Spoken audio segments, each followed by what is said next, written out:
Hello, everybody. For a couple reasons, mainly due to the threatening weather that is potentially going to happen tomorrow, coupled with the fact that I am traveling today, and I'm not sure if I'm going to run into travel issues tomorrow getting back. I wanted to record this lecture to give you the introductory information to the class. This has the benefit of not only if class is canceled tomorrow, we'll still be able to get this first introductory lecture in, but also I want to give you a lot of information about the class, and if it's recorded, you can always go back and look at it later in case you missed something the first time around. A couple new things this term for me.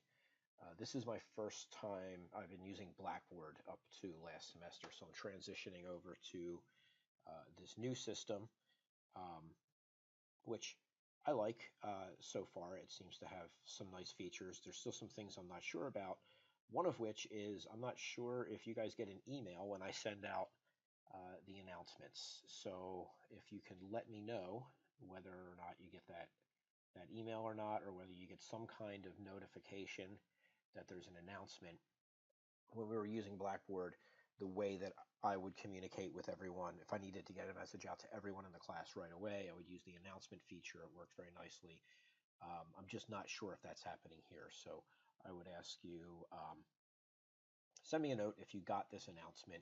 And this was an announcement that I sent, I guess, last Friday, welcoming everybody to the class. Hopefully you saw this. So I'd like to welcome everyone to the class. I teach this class. I've taught this class every term for a good long time now. I still really enjoy teaching this class. I really like linear algebra and its applications to engineering, and I really like programming in MATLAB. And I like teaching those things to you guys. So in terms of another thing that's new this term, I had been using something called ZBook, which you will find out all about, for the MATLAB portion of the class. This semester, it's going to be used for all the assigned homework. So a couple advantages to that. One, you get instant feedback on your homework, which I think really facilitates the learning process. If you have to do homework problems out of the textbook and you're not sure if you got it right, and then you bring it into class to ask me, maybe you were doing your homework on a Friday evening and you don't see me until Monday, right? It takes a long time to get that feedback.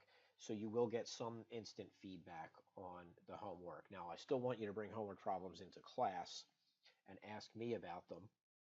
And my policy has always been that any problem that any student brings in and asks in class, I will solve it, on the board. Even though it's an assigned problem and you're being graded on it, I am happy to solve any problem that you're having trouble with.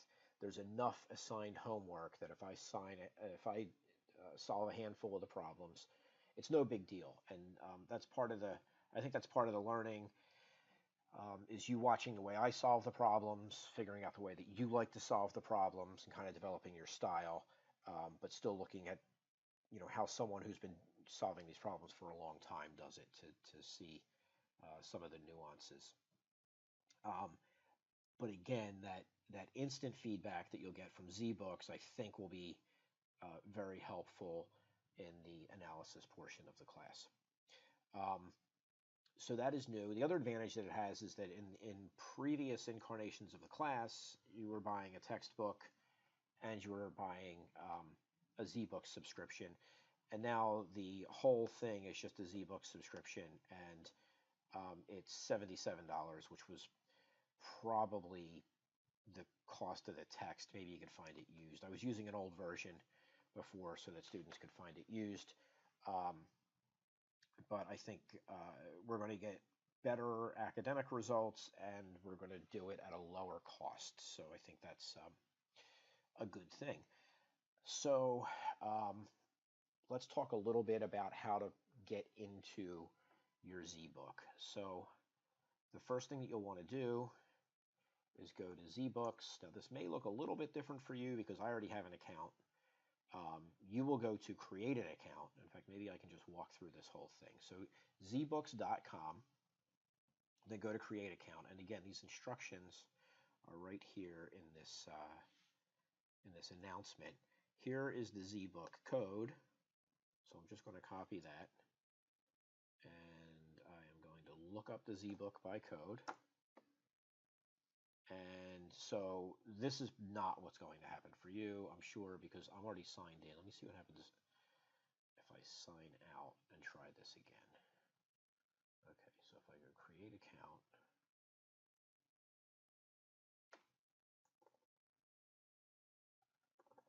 I want to try and do this without actually creating an account. I think you'll get the idea.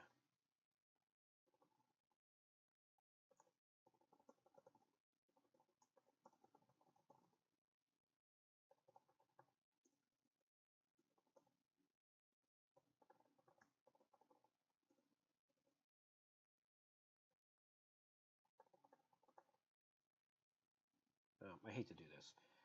So you'll fill your information in, put your email in, you'll create your account, and then you'll be able to look for your zbook. And the zbook, again, that we are using, you will find if you just use this information here, you subscribe, you can pay your subscription fee. I'm sure you can pay it by credit card. You can probably use PayPal as well.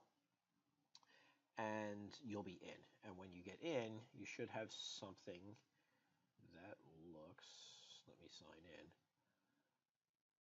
Now again, mine's slightly different,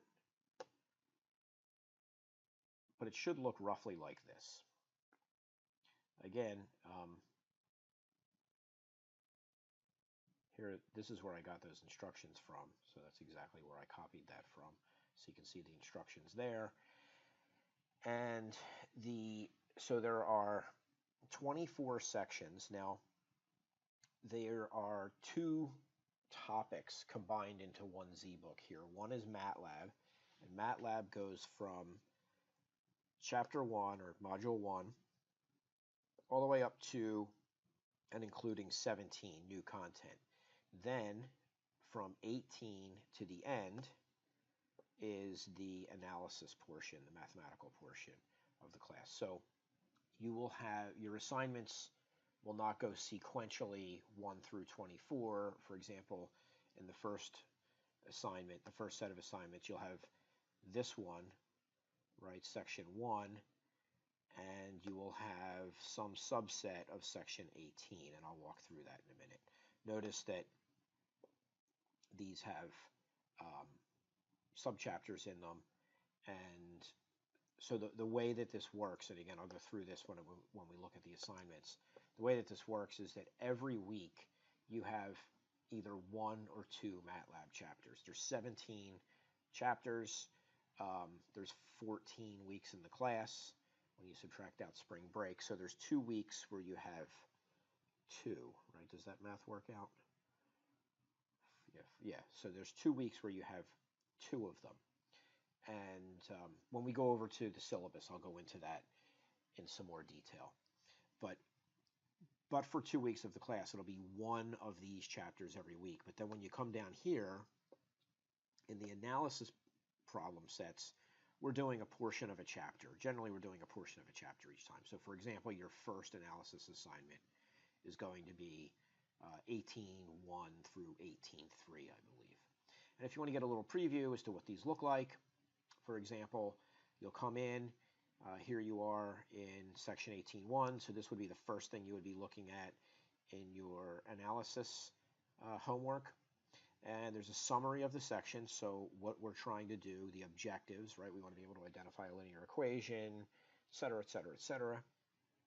And there is some teaching material, and the teaching material generally relates directly to the questions, right? And then there's a series of questions. Some of them will have, so these are short answer questions, right? Is this linear or nonlinear equation? This one happens to be a linear equation. You click your answer, and you get, like I said, you get that instant feedback, right? So if I had decided that this is not a linear equation, I would get, I would get an indication that my answer is incorrect, and then I would get a short explanation.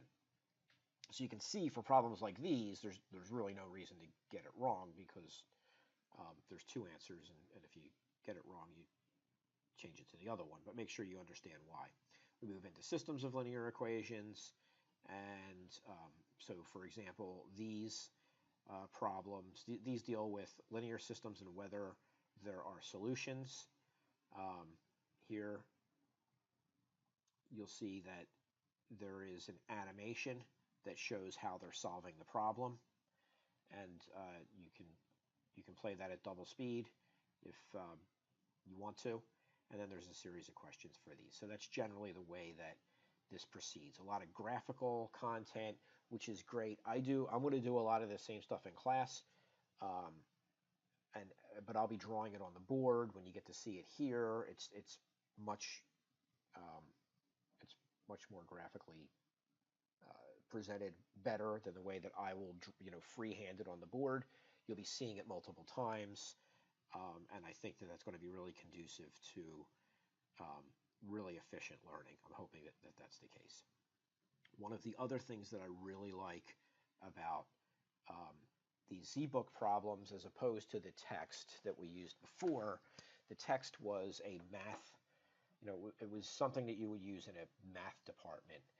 Of course, the mathematics, there was some application in it, but in these ZBooks, I believe every chapter has some applications. And you can see here, the application that they're using here is formulating a meal plan. So using a system of linear equations to make sure that, if you're going to eat beef brisket and mashed potatoes and fruit salad, and you want to get the right amount of these nutrients, that you can try and solve that equation.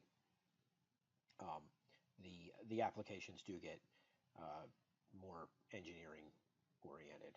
For example, here's a projectile problem, rate problems, mixing problems. These are all classic linear algebra problems. So that's that. At the end, now this will be in assignment 2. We'll have a very nice, this is the end of 18, we'll see a very nice application for electrical engineering showing how we can use KVL and KCL and linear algebra to solve circuit problems. Really good stuff, and I can do this in class, but this is something that I think for a lot of people, if you just see me do it once in class, it may not sink in. So here you get to practice it. You can really spend some time with it, which is nice. I can't spend a whole class doing KVL and KCL problems, but here you get some good reinforcement. The graphics are great. The explanations are great. Everything is broken down very nicely, and I just think it's going to be, like I said before, a very good system for the type of learning that we want to do. Let me look at all this material. This is great. So that's an example of what's going on there. One other thing, moving on, so I'm going to move away from ZBooks. You should all be able to get into ZBooks. It's very intuitive once you're in there. So the language that we're learning to program in ZBooks is MATLAB, as you would note, right, that we're doing the MATLAB programming language. And let me just go into that really quickly. Let's see, I'm going to go into this one. I want to show you that, for example, let me find an example.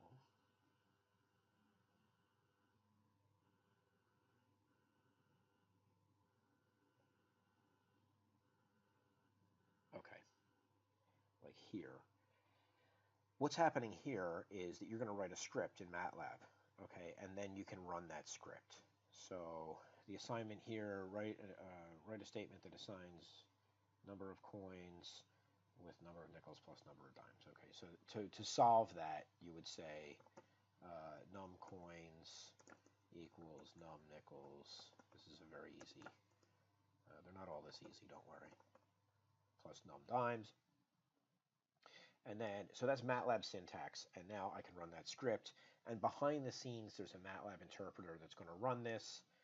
And then, and I have a slow internet connection, but so it's running a little slow. But it'll give me my output, okay? And then I can submit it to see if it's right. So I do that, and I got it right. I got the right, obviously I got the right answer. So the point of me showing you this is that this is a web page with a MATLAB interpreter behind it, but this is not the MATLAB software. And I want you guys to all download the MATLAB software. If for no other reason, then you're going to use it in many other classes. And maybe you're taking a class this term where you're going to use it. I know that's the case for a lot of students. So let me quickly show you how to. Well, they've changed the website. So, okay, here there might be an easier way to do this, but this is the way that I did it. So if I come to the portal and I search for software on Temple Web, I get this download site, or you could just, now you can see what the site is. It's download.temple.edu. If I go to the download site, it's going to ask me to authenticate again.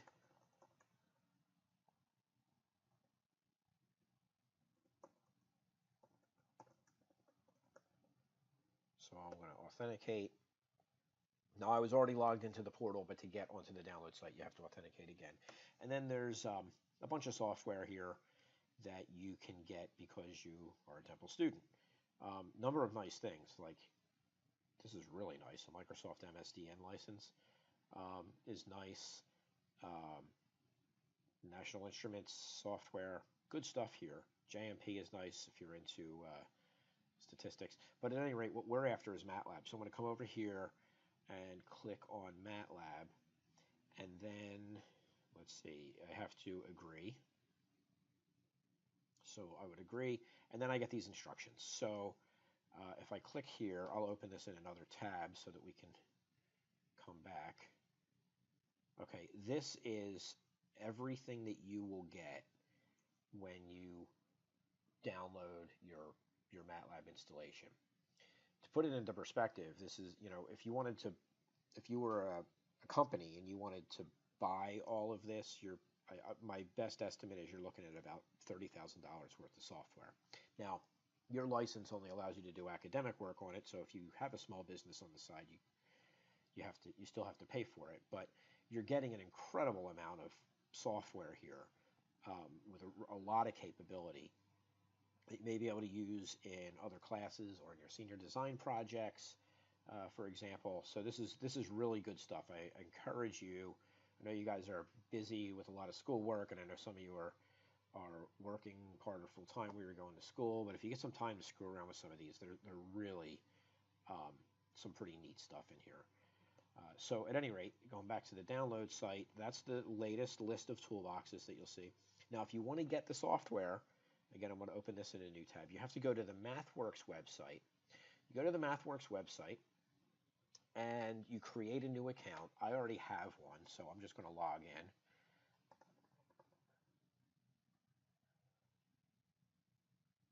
If you guys, if you don't have an account already, you would come down here and create an account. Then once you do that, you can log in. And this is the license that we have. It's this total academic headcount license. So let's see, if you were going to, there should be a download somewhere. Let me see. Create a new account.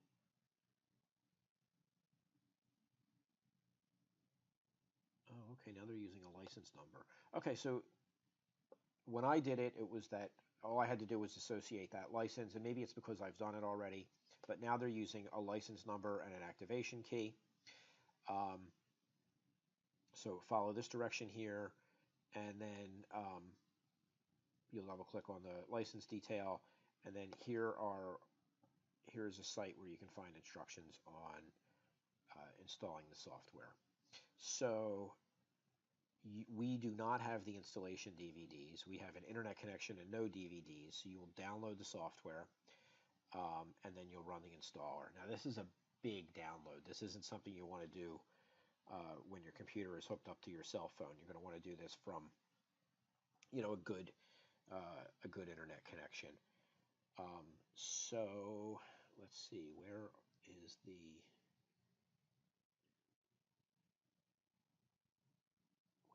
download?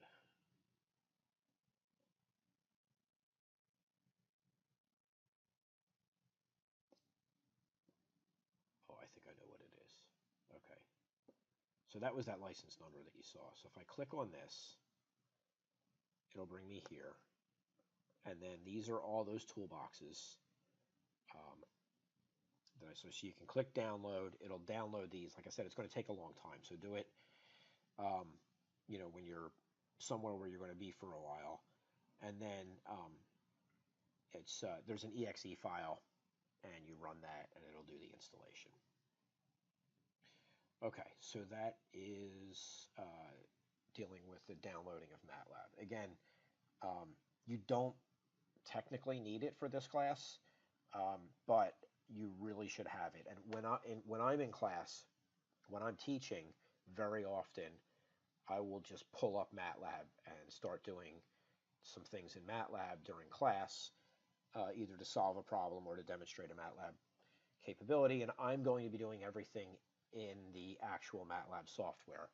It's going to look different than ZBooks. The syntax is exactly the same, but the look and feel are going to be different. So I want you guys to get familiar with that. Please do download the software, do some of the assignments in the software. You can check your homework using the software. There's a lot of things that you can do. One other interesting thing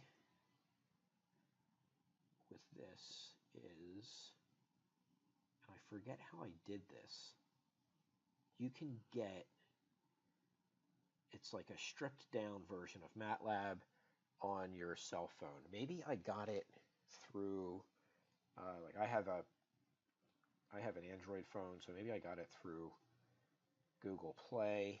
I don't remember. It's been a while. I'm going to just type that into my phone now. It's called MATLAB Mobile.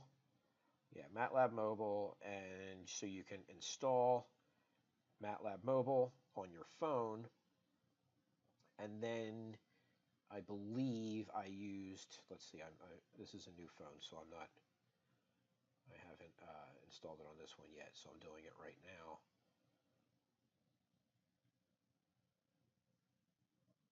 And I'm not sure, yeah, so it's going to ask me actually to log into my MathWorks account.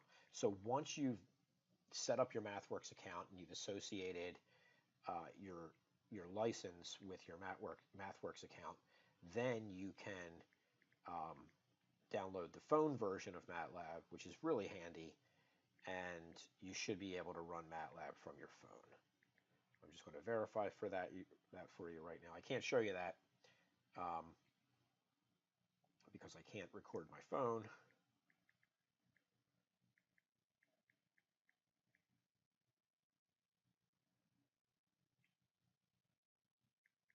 And I seem to have forgotten my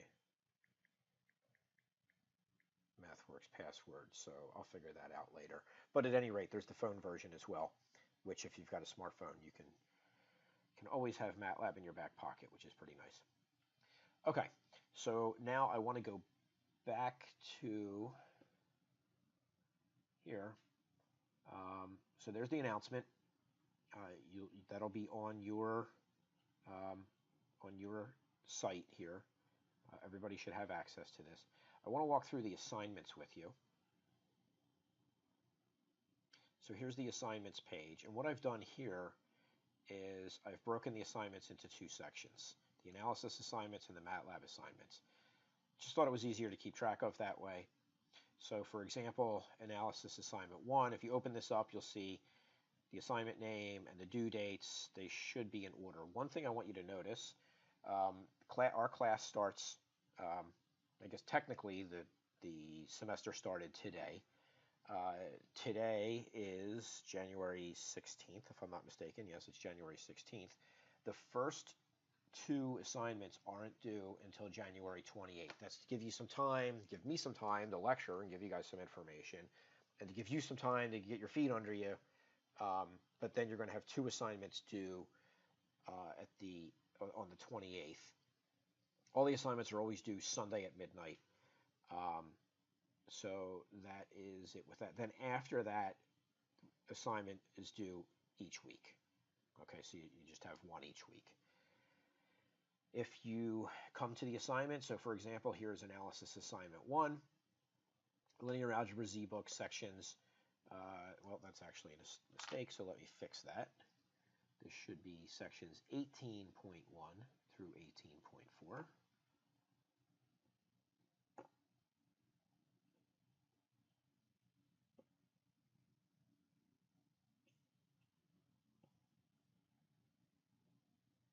Because the analysis assignments start with 18. So there you go. The next one is 18.5 and 18.6. So we're just breaking these up in a way that should be very, breaking it up for you guys so you're focused in on, a small number of topics at a time, and then I can get the information out to you and lecture in a timely manner so that ideally you're always working on something that I've already lectured on, but you're not working on something that I lectured on, 2 weeks ago. So those are the analysis assignments. And then, like I said, if you come down to the MATLAB assignments, you'll see that these MATLAB assignments, the titles of these MATLAB assignments match up with the titles from Z-Books. So Intro to MATLAB, variables, scripts and functions, etc., etc. You can see that those match up there. And notice, like here in the third assignment, you're doing two sections. So for example, if you open this up, it's telling you you have to complete modules 4 and 5. So you can see that there, but you can also see that there's the titles of two sections, 1D array basics and 1D operations and plots. That's sections 4 and 5 in the Z book. So that's how that all matches up. And so there's all of those. There's a couple of weeks. The week when you come back from spring break, you have two assignments due, and the idea there is that you could work on it a little bit during spring break. I know that probably sounds like an awful idea to most of you now, but you do have that extra week in there to so I figured that would be an appropriate time to sneak another one in and have you do two in a week. And then here I've staggered the due dates a little bit. So this first one, which is really easy, isn't due until the 24th, and then the next one where you actually have two here. So there's two here and two here. So here's my thinking, right? This one, I don't know if you noticed a typo there, this one is very easy. So you'll get this one done really quick.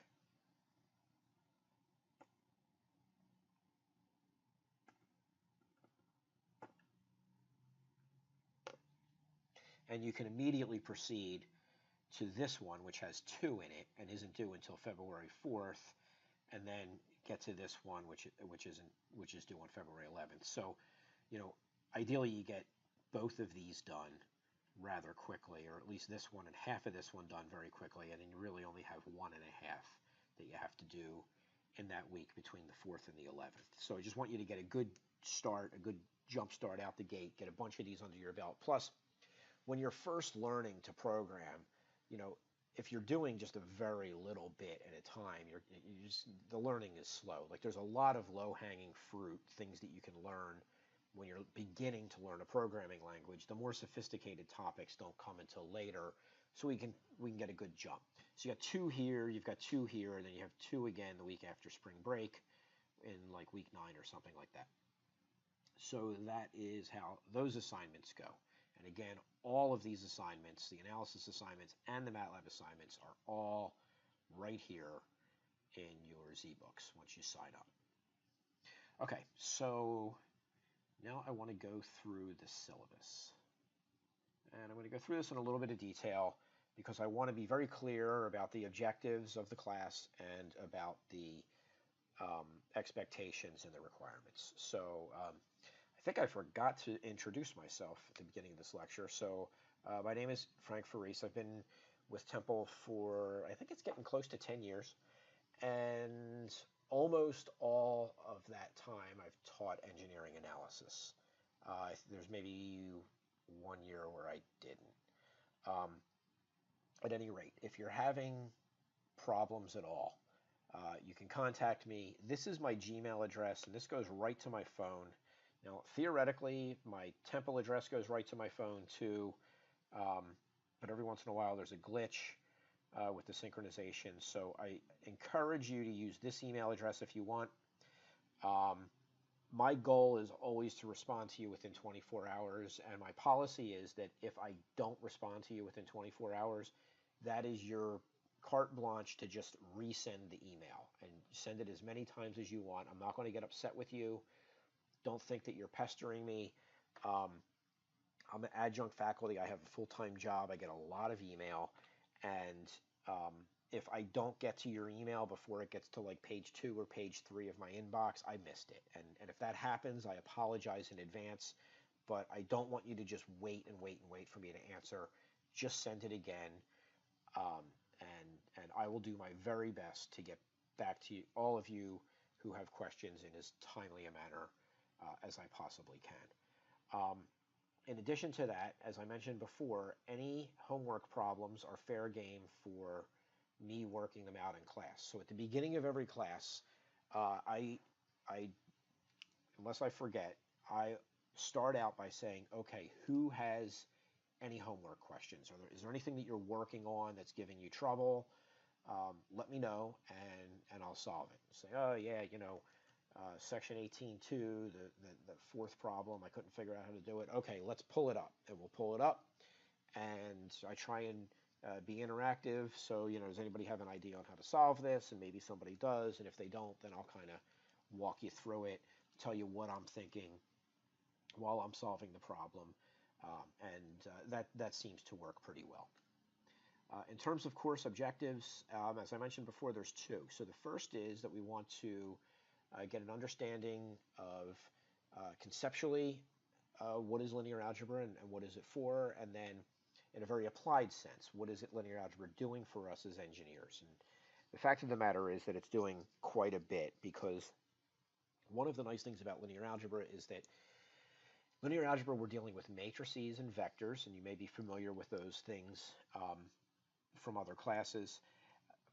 And in a very, I think it's appropriate that we're doing analytical programming and analysis at the same time, because one of the things that linear algebra is, it's very amenable to doing work on the computer, because matrices and vectors turn out to be very useful data structures inside the computer. So the objectives are exactly what they say they are here: an understanding of the concepts and applications of linear algebra, and then programming and computation methods to solve math problems, specifically math problems that have engineering applications, and we're going to do that in MATLAB. But then there's a couple connections that we want to make as the term goes on.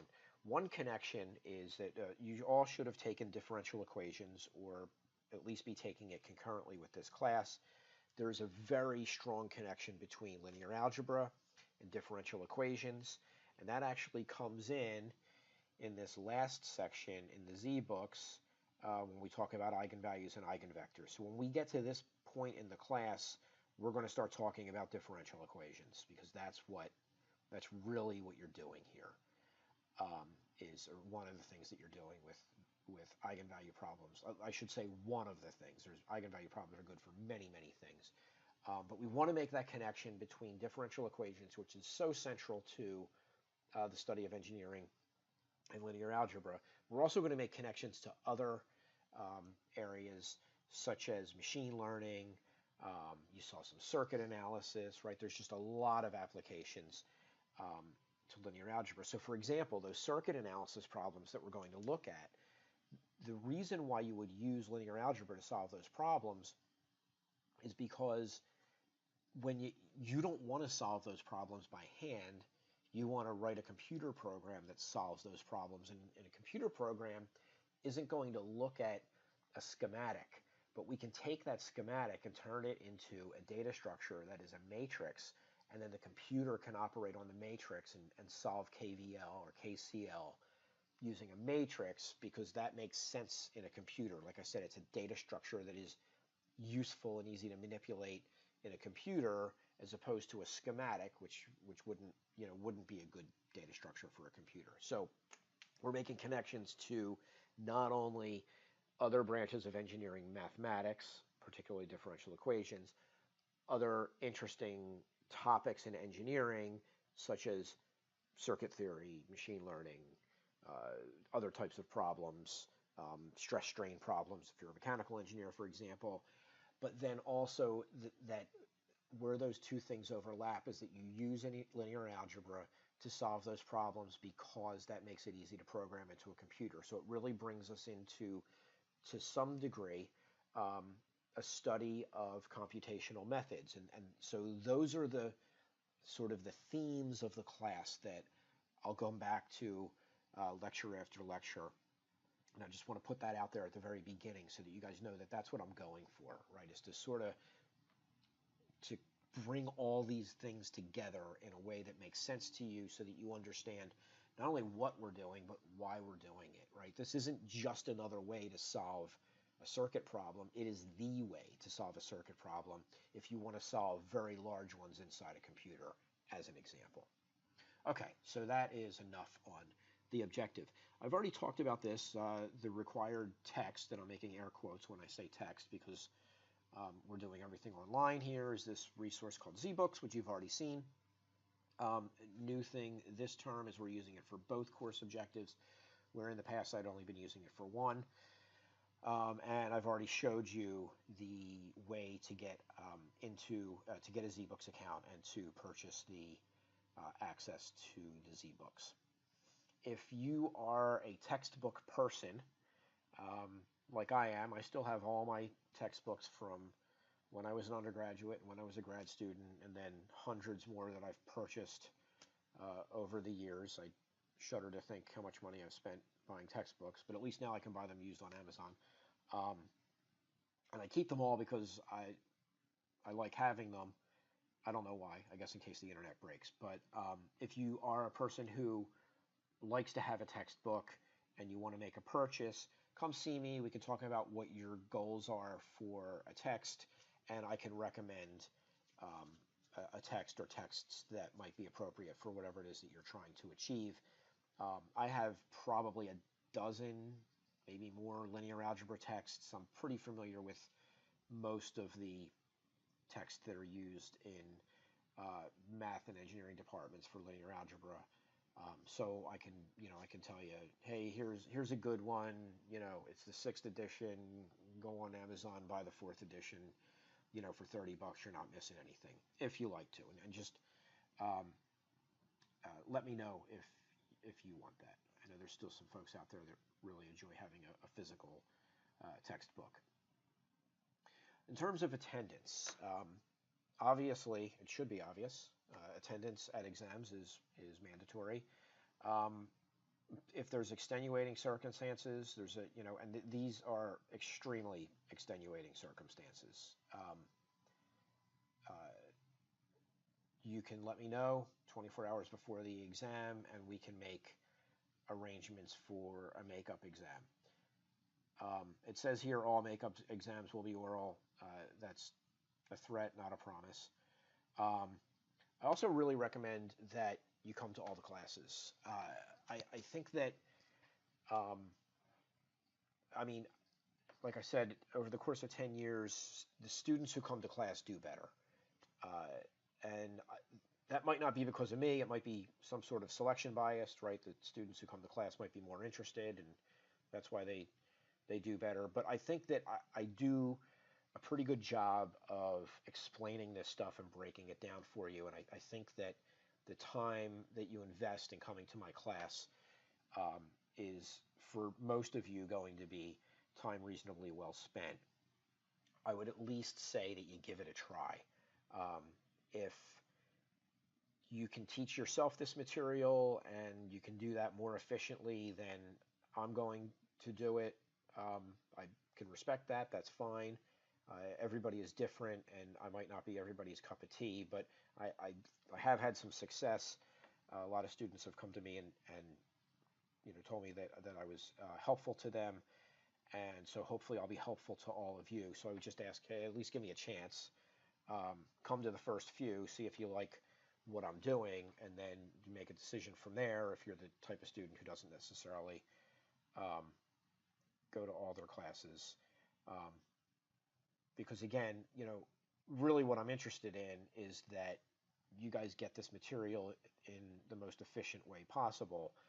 And if you can come to class twice a week for an hour and 20 minutes, and that saves you 6 hours of banging your head against the wall trying to figure it out, or it saves you, 3-4 hours of watching, videos on YouTube, trying to figure it out, looking for the right one, trying to solve the problems, then that's time well spent, right?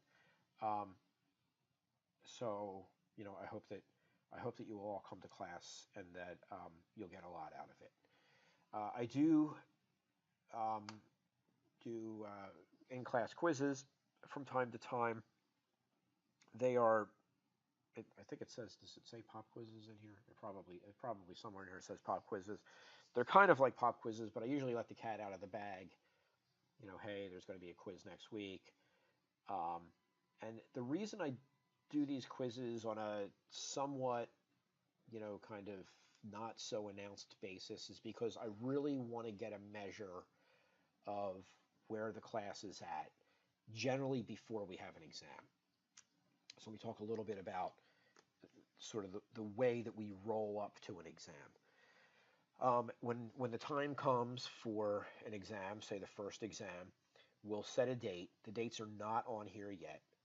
I like to make sure that I'm not giving my exam on the same day that you've got to take a physics exam and a statics exam or something, right?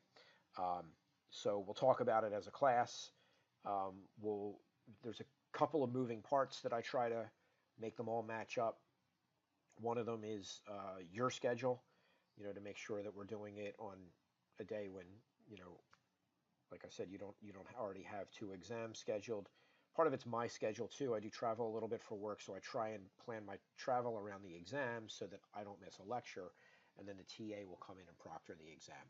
So for those reasons, we leave a little bit of flexibility, but 2 weeks out, we'll be talking about the exam. Okay, we're going to do the exam 2 weeks from this coming Monday, and here are the topics that are going to be on the exam. So the first thing that I'll do is I'll tell you it's going to cover these topics.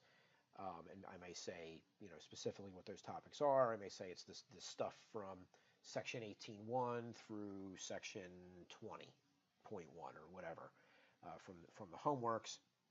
It'll be very clear what those are. We may have a quiz leading up to the exam so that you'll get a sampling of what the problems are like in a pressure situation, but not a high pressure situation, because it's just a quiz. It doesn't count for as much. So it's like a graded dry run, and you'll get to see, I don't do this for every exam, but we do it for some of the exams, the quiz. You get to see, hey, I've got this stuff, or I need to put some time in and study it, and I'll get to see it too from the courses, from all the students as an aggregate. Hey, it looks like everybody's prepared for the exam, or maybe we need to plan an extra review session or something like that. So it's a good indicator for you guys, and it's a good indicator for me as to what is going to happen on exam day. Then almost always the class before the exam is given. And we would only change this if there was some scheduling problem. We do a full day of review.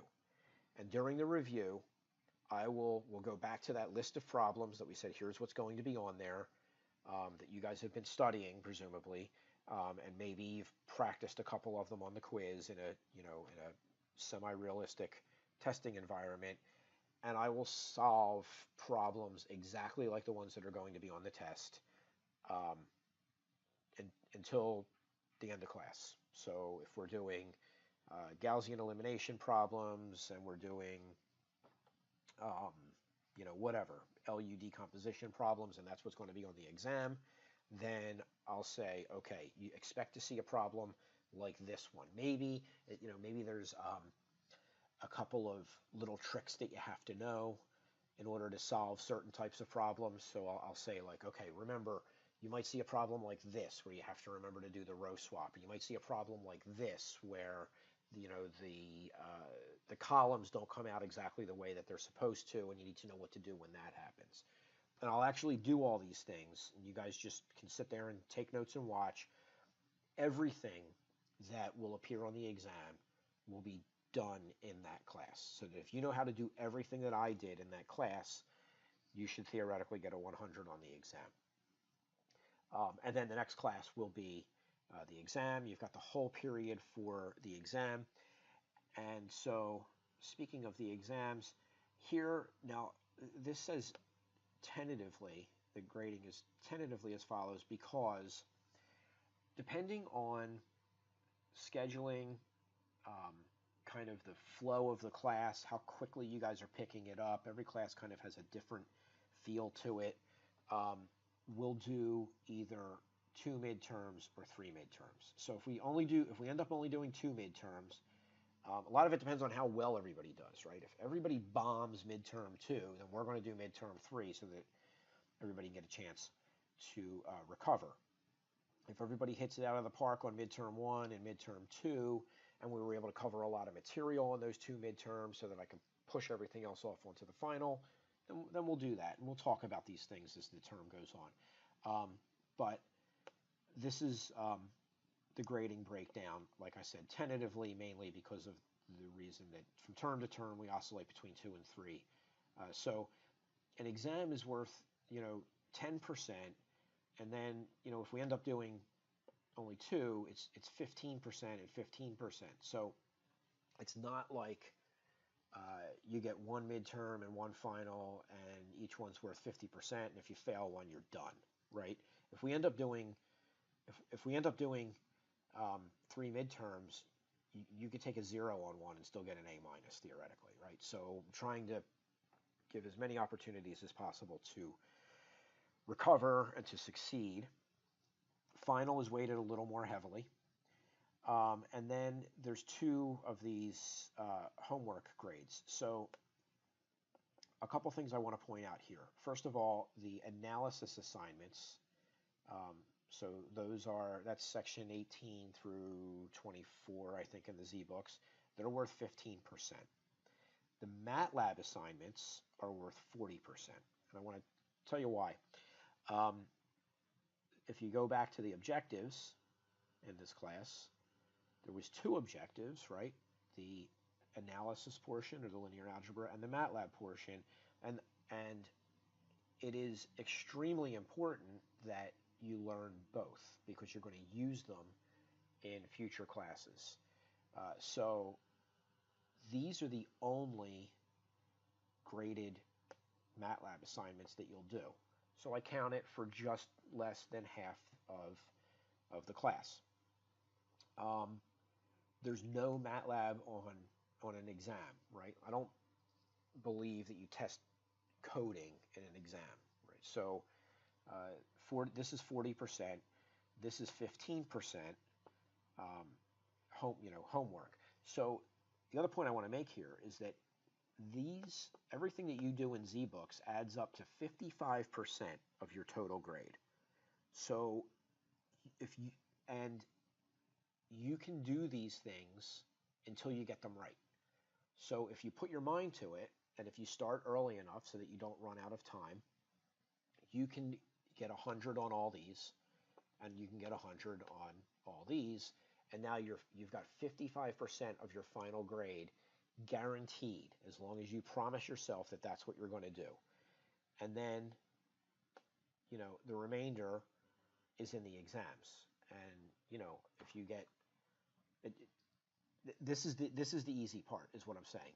It's the easy part, and it's where you're going to learn the most. You're not going to learn much taking exams. You're going to learn a lot doing these problems and doing the MATLAB assignments, and you're going to get a lot of credit if you do it. So I encourage you to do all those assignments, get them in on time, etc.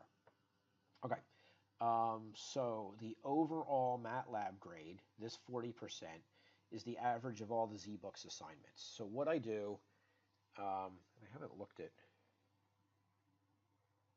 what the grading in here looks like. Let's see.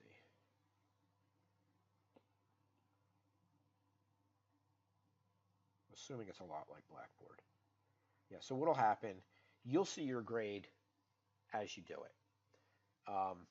What I do is I go into ZBooks and I download all the grades. It comes out as a CSV file. I open it up as a spreadsheet, and I will input them in here. And then there'll be calculated columns, which I don't think I've put in here yet.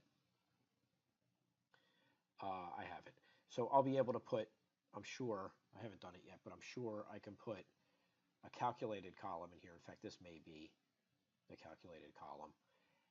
And it'll be the average of all of these MATLAB assignments, for example. That'll be, so if your average on all of your MATLAB assignments is 90%, then that's 36 points. So, it's 90% of 40 is 36. So it's 36 points towards your final grade. And then if you got 100 on all the analysis points, that's another 15 towards your final grade. And then the rest is the exams, which I haven't put columns for those in yet, but I will. So that's how that'll work. You'll see your grades in ZBooks. They'll get transferred over to Blackboard, and then the official grades are what you see in Blackboard. One thing I do want to note, going back to the syllabus, is the following. Late assignments are not graded. So here's how that works. Every assignment has a deadline. The deadlines are all displayed here under the assignments. Okay, and this is, so everything is here now. It's all there for you. There's no mystery about when anything's due. None of this is going to change unless there's some mitigating circumstance. If we get a massive blizzard and class gets canceled for a week, then we'll make adjustments, for example. But other than that, this is going to stay the way it is. These certainly won't get any earlier, these deadlines, okay? So you know exactly what's expected, and I expect you to do it on time. Oops.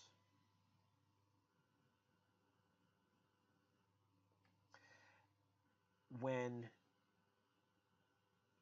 you complete the assignment, you'll see your grade in Blackboard. If you complete the assignment on time, there'll be no issue. Now, if you complete the assignment late, one of two things will happen. So when I go into ZBooks, I can say, give me all of the grades for this module as of a certain date. So if this one's due on January 28th at 11:59 p.m., I don't want to penalize somebody who finished it up at 12:05, or maybe 1 in the morning. But at some point there's a cutoff, and I'm not going to tell you when that cutoff is. In your mind, the cutoff is January 28th at 11:59. But I may go in and pull the grade for January 29th at 6 a.m., perhaps. And then whatever your grade was at that time, that's what will come out. That's what goes into Blackboard. So if you see a difference between what you have in ZBooks and what you have in Blackboard, the reason why is because you didn't finish the assignment on time. If you don't finish the assignment on time and you get a bad grade, that's just it. You've been warned. I'm not changing your grade. I want to be very upfront about this, because inevitably what happens is students ask me to change their grade. The answer is simply no. The purpose of this lecture is to lay out the expectations and everything that you need to do. Everything is already here before the first day of class. There should be no mysteries as to when any of these things are due or what the expectations are. So if you don't meet the expectations, then unfortunately there's consequences to that. And I would prefer if you didn't ask me to alleviate those consequences. Just the best thing for me would be if you just don't ask. Okay, so enough of that unpleasantness. Here's the grading scheme. So 93 and greater is an A, 90 to 93 is an A minus, 85 to 90 B plus, 83, 85 B, 80, 83 B minus. Hopefully we don't have to deal with anything less than that, but sometimes we do. 75 to 80 is a C plus, 72 to 75 C, 70 to 72 C minus, 65 to 70 D plus, 62 to 65 D, 60 to 62 D minus, and anything below a 60 is an F. Now, if it's close, I round up, and I try to get to know as many of you as possible, but I certainly recognize the people who come to class and participate. And so before I do the final grading, I do factor in, to some degree, participation. It may nudge your grade up, especially, if you were a good student but you had one bad exam, and it's pulling your grade down, and you were a good class participator, and I really feel like you understood the material better than, like, you demonstrated to me in class, like you were interested and you understood the material, but something happened and your grade didn't turn out the way that it could have. That does happen, and I do allow for that.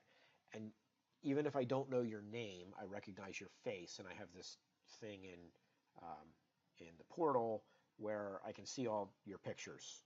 That probably makes some of you uncomfortable. I know I wouldn't want anybody to see the picture that was on my student ID, but I have that. So what I do often is I see an anomaly, right? Student, something looks a little bit funny. Maybe I don't recognize the name, but I'll say, who was this person? And I'll go in and I'll look at the picture and I'll say, you know what, that person, they sat in the front of class and they asked great questions. And look at the grades. I'm like, oh man, they just really bombed it on exam 2, and that's pulling them down to a B minus. But I don't feel like this person is a B minus, and maybe it becomes a B, right? So that is something that does happen. So I'm just putting that out there. Academic rights and responsibilities, freedom to teach and freedom to learn, and academic freedom are important to me and important to the college and to the university. And so I try to create a very open, non-threatening atmosphere in class. I expect you all to do the same. We're all here to learn, myself included. Okay, I want to learn. Every semester I learn a little bit more about linear algebra by teaching it, and I try to learn every semester how to be a better teacher. And you guys are all there to learn, and so we need to be able to be open with one another and not scared or worried. You'll see, when I'm solving a problem on the board, sometimes I make a mistake. So what? Who cares? Mistakes happen. It's not the end of the world. We'll fix it. A lot of times a student says, hey, I think you made a mistake there. Oh, thanks. I appreciate you pointing that out. We go and fix it, and we rework the problem. No big deal. If you guys make a mistake, or if you ask a question that maybe you just didn't pick up on it and the answer was obvious, so what? Who cares? We're all here to get a better understanding, and I want everybody to be comfortable, and I want everybody to be willing and comfortable to participate and enjoy the class. And I know I enjoy it a lot more when there's a whole lot of student interaction, right? I don't even want you to feel like you have to raise your hand. Like, it's just an open discussion. I know there's a lot of people in class, just yell it out, within reason. If you've got an answer, if I ask a question, I don't want a lot of you raise your hand and I have to pick on somebody. Just, hey, if you know the answer, put it out there. If you have a question, hey, I got a question, it's cool. I'm perfectly happy. I'm perfectly comfortable to have the classroom that way. One thing that is very distracting to me is if you're having a side discussion with another student. I know that I know that it happens for a number of good reasons. Maybe the person next to you didn't understand something and you're explaining it to them. I appreciate that. I've had situations where some students are very, very good at math, but their English isn't so good, and a student next to them was helping to translate things for them. I appreciate that too. If you're going to do that, I ask that you really, really try to keep your voices very, very low, because if I can hear it, it's distracting. It breaks into my train of thought. And if I can hear it in the front of the class, the students around you can hear it as well. So it's going to be distracting to them also. So, if I do hear that for an extended period of time, I may stop class and just say, hey, would you mind? It's a little bit distracting. I'm sure you're talking about something important. If you want to ask a question, but if not, could you please continue that conversation after class? That's really the only thing that bothers me in class. Other than that, I like to keep it free and open and fun. Accessibility, any student, and I think you would probably know how to do this as your second year students or third year students generally taking my class, but if you need any kind of an accommodation because of a disability or for any other reason, I encourage you to contact Disability Resources, and then they will make whatever accommodation that is and make me aware of it. And then you can also make me aware of it, and we can, if there's an arrangement that we have to make, whether it's time on an exam or something like that, we'll work together to get that accomplished. In terms of academic integrity,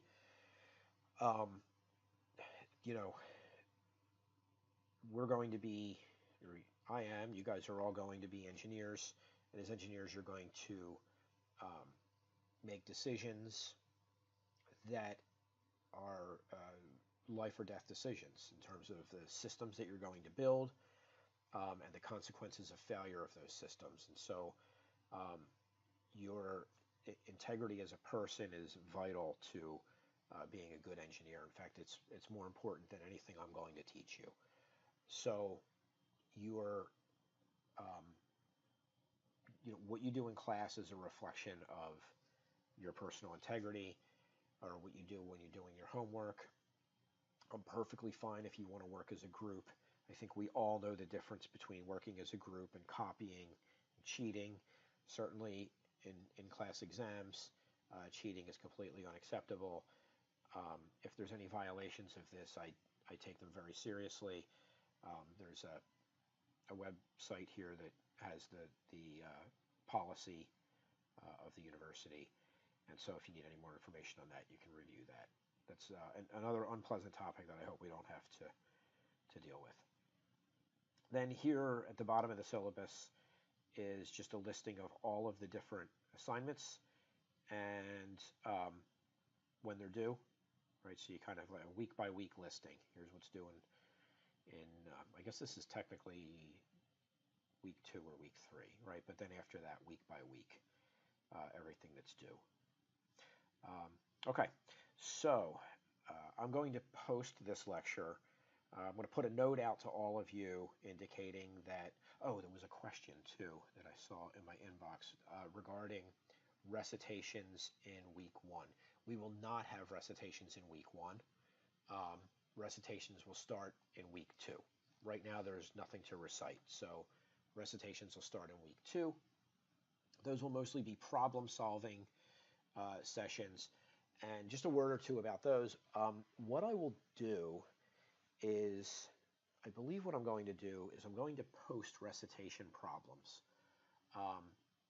This is something I'm trying a little bit differently again this year. So they're not homework problems. You're not responsible for turning them in. But the recitation problems are going to look a lot like the problems that you're going to see on the exam. So I will post on this site somewhere the recitation problems, and then you can use them as extra problems. You can use them to prepare for the exam. If you really want to, you can try and solve some of them before you go to recitation, and then when you get to recitation, if you can say, oh, I didn't know how to do this one, and you can talk to the TA and that'll be a good interaction during a recitation for focusing in on anything specific about certain types of problems that are giving you trouble. So that's my goal for the recitations this term. We'll see if we can do that every recitation. We might not get there, just because I haven't figured out exactly how many problems for each recitation is appropriate. This is only the second time that we've done recitations in this class. The last term was the first time, so that's something new. We continue to evolve the class to try and make it better, and so recitations are new as of last term. The good news is that your TA was also the TA last term, so all the things that he figured out about the recitation classes last term, you're going to benefit from this term. Unfortunately, eventually he'll graduate, and we'll have a different TA, but for now, that is something that's working to our advantage. Okay, so I'm going to post this. I'm going to put notification out to all of you, which you probably will see before you see this video, indicating that we're not going to meet for class tomorrow. I'm just going to assume that either you or I or both of us are going to have a weather problem, and this lecture will substitute for what I would have done in class tomorrow. Okay, so I wish you all a good night, and I will see you in class next Monday.